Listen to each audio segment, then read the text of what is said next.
देखो छोटू, लॉकडाउन में हम लोग बहुत दिनों के बाद मिल रहे हैं।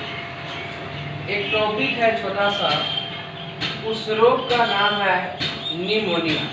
आप लोग निमोनिया रोग के नाम भी सुने। इस रोग का नाम है निमोनिया। निमोनिया के बारे में आज हम अच्छा ढंग से जानेंगे। देखिएगा, रोग है सब अलग अलग प्रकार के होता है। कोई रोग है जो जीवाणु से होता है, कोई है जो विषाणु से होता है, कोई है जो कवक से होता है, कोई है जो प्रोटोजोआ से होता है, और कोई है जो रोग कृमि से होता है। यानी जो भी रोग है सभी रोग का होने का प्रकार क्या है, अलग अलग।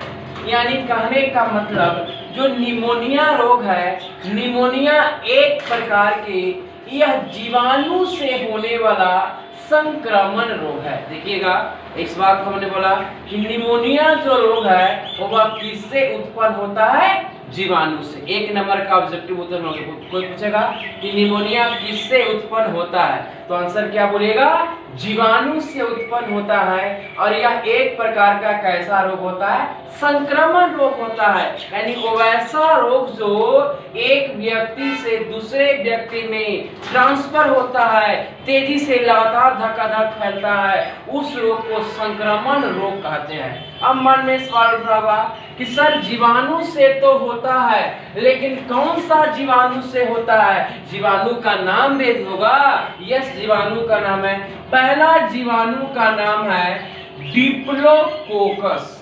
डिप्लोकोकस पहला जीवाणु का नाम है डिप्लोकोकस न्यूमोनी। Diplococcus pneumoniae. और दूसरा जीवाणु का नाम है स्ट्रेप्टोकोकस न्यूमोनी।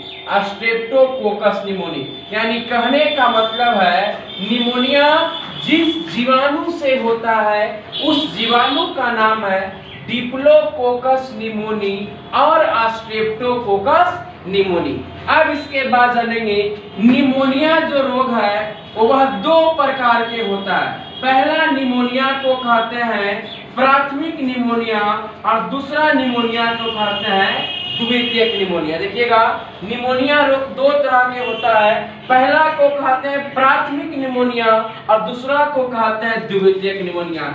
जब निमोनिया जीवाणु से उत्पन्न होगा उसे प्राथमिक निमोनिया कहेंगे, और जब निमोनिया विषाणु से उत्पन्न होगा उसे द्वितीयक निमोनिया कहेंगे। यानी कहने का मतलब है कि जो रोग बैक्टीरिया से उत्पन्न होता है उसे प्राथमिक निमोनिया कहेंगे, और जब निमोनिया वायरस से उत्पन्न होगा उसे द्वितीयक निमोनिया कहते हैं। और एक बात और ध्यान रखिएगा छोटू, निमोनिया जो रोग है यह छोटे छोटे बच्चों में होता है। ये न कि मतलब बूढ़ा आदमी को जगह धोती पहनने वाला के, ये छोटा छोटा बच्चा में होता है। अब इसके बारे में जानते हैं लक्षण कि जब निमोनिया उत्पन्न रोग हो जाएगा तो इंसान में क्या लक्षण होगा।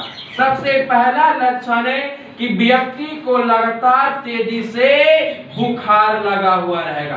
पहला लक्षण है बच्चों का बुखार लगा हुआ रहना। दूसरा लक्षण है तेजी से सिर दर्द देना। तेजी से सिर दर्द देना।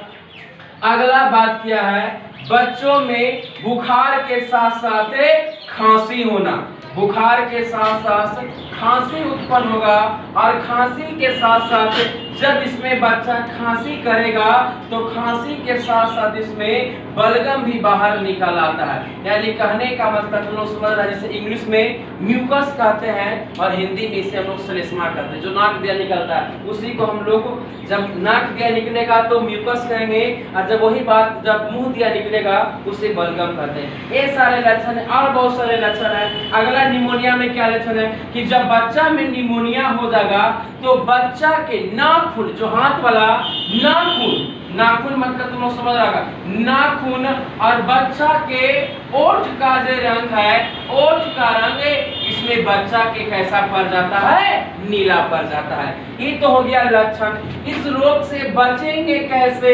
उपचार। उपचार का मतलब होता है इस रोग से बचने का उपाय।